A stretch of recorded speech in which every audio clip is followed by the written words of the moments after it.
जय श्री कृष्णा, राधे राधे। आज की पावन कथा में हम आपको बताएंगे कि भगवान श्री कृष्ण बूढ़े संत के पीठ पर सवार होकर अपने एक भक्त के यहाँ रात्रि में माखन चोरी करने के लिए पहुंच गए।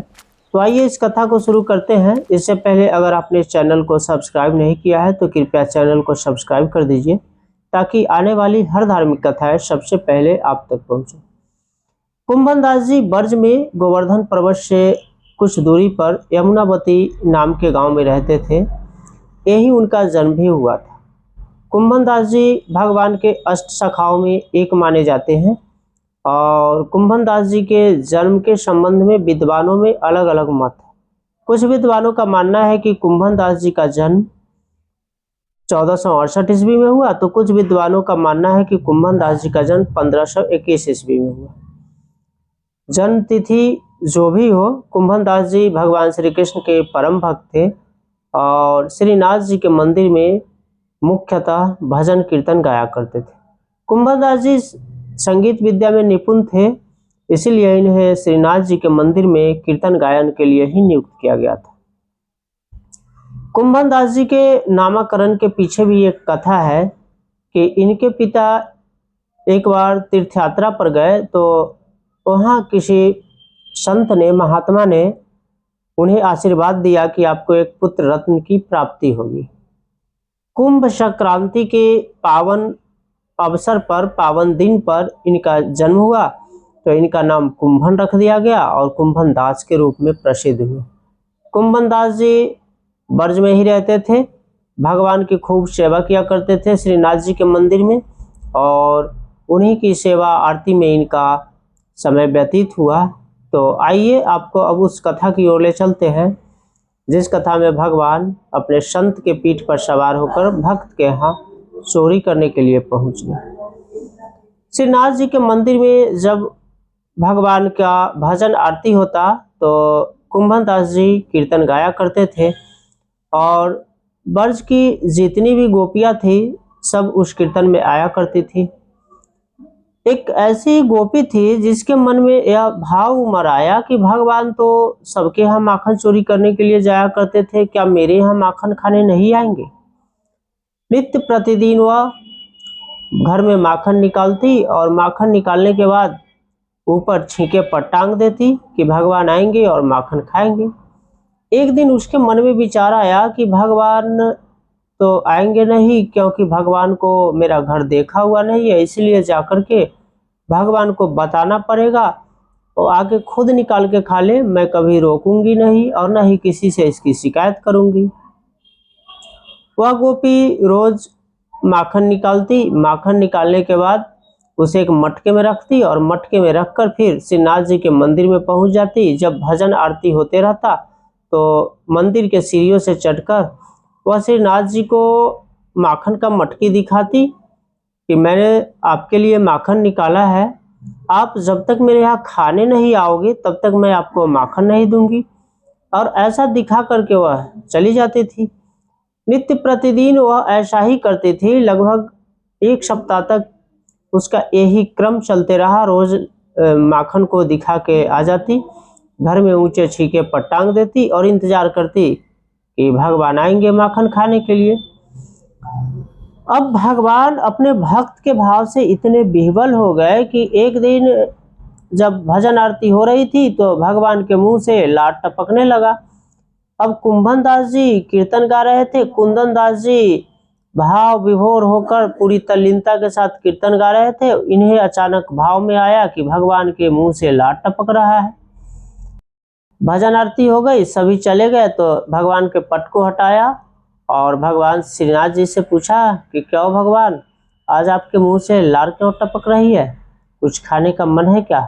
भगवान ने कहा कि हाँ कुंभन दास, आज तो माखन खाने का मन है और एक गोपी है जो रोज मटके में माखन लेकर आती है और मुझे दिखाकर चली जाती है।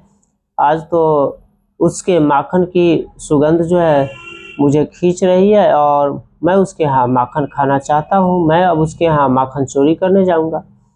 कुंभन दास जी ने भगवान से कहा कि भगवान, यह कलयुग है, द्वापर थोड़े ही है कि आप माखन खाने जाएंगे।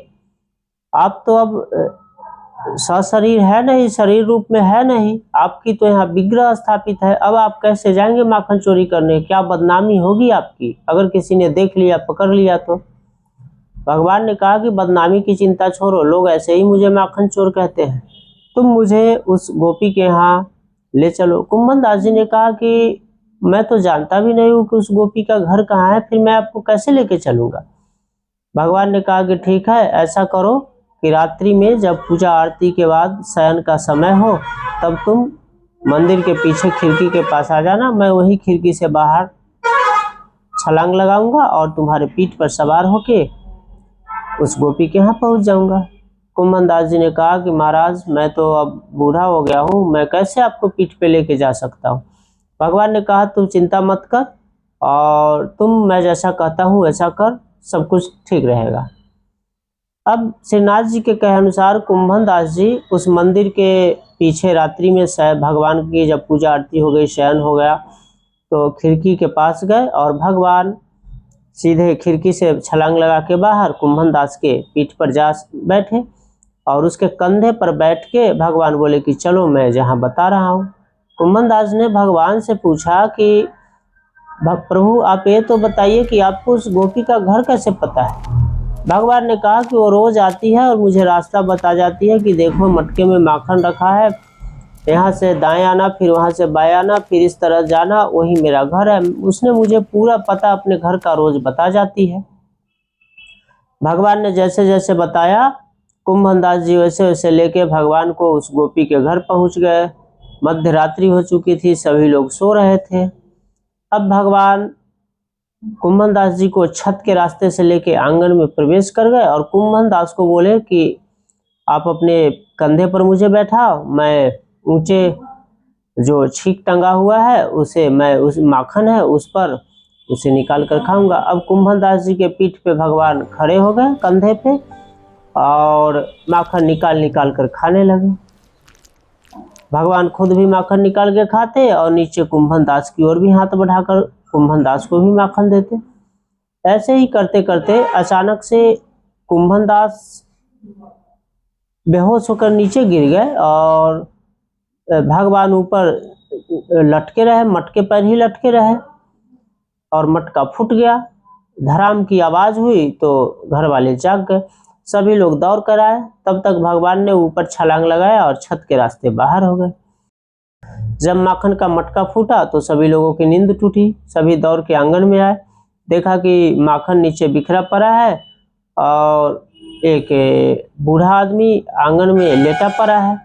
दो चार डंडा लगा कुंभन दास जी को, लेकिन कुंभन दास जी तो मूर्छित बेहोश पड़े थे, उन्हें कुछ पता ही न चला कि कौन मारा नहीं मारा। सबने कुंभन दास को खूब हिलाया डुलाया, पानी के छींटे मारे मुंह पे, तब जाके कुंभन दास चेतन अवस्था में लौटे। सब लोगों ने पूछा कि आखिर इस बुढ़ापे में तुम चोरी करने के लिए क्यों आ गए? वह गोपी भी सहसा जग गई थी, वह भी अपने कमरे से बाहर निकल के आई, देखी तो देख के आश्चर्यचकित रह गई। बोली ये तो श्रीनाथ जी के मंदिर में जो भजन कीर्तन गाते हैं वही संत जी है, आप इन्हें मत मारो। उस गोपी ने सबको रोका। उस गोपी ने पूछा कि आप इस बुढ़ापे में चोरी करने के लिए, माखन चोरी करने के लिए क्यों आ गए? कुंभन दास जी ने कहा कि पहले तो बताओ कि तुम में से वह गोपी कौन है जो रोज भगवान को माखन लेकर मटका में जाती हो और दिखा के आती हो? तब गोपी ने कही, उस गोपी ने कही कि मैं ही हूँ जो भगवान के लिए मटका में माखन लेकर जाती हूँ। कुंभन दास जी उसके चरणों में साष्टांग गिर पड़े, उसके चरणों को लेके अपने हृदय से लगाया और कहा कि धन्य हो तुम, जिसके प्रेम के वशीभूत होकर, जिसके भक्ति के वशीभूत होकर भगवान स्वयं आज माखन खाने के लिए आए और मुझे भी साथ ले लिए। तो मैं तो भगवान के साथ आया था, भगवान ऊपर मटका पे ही लटके रह गए और मैं नीचे गिर पड़ा। भगवान तो शोरगुल सुन के निकल गए, लेकिन मैं यहाँ फंस गया।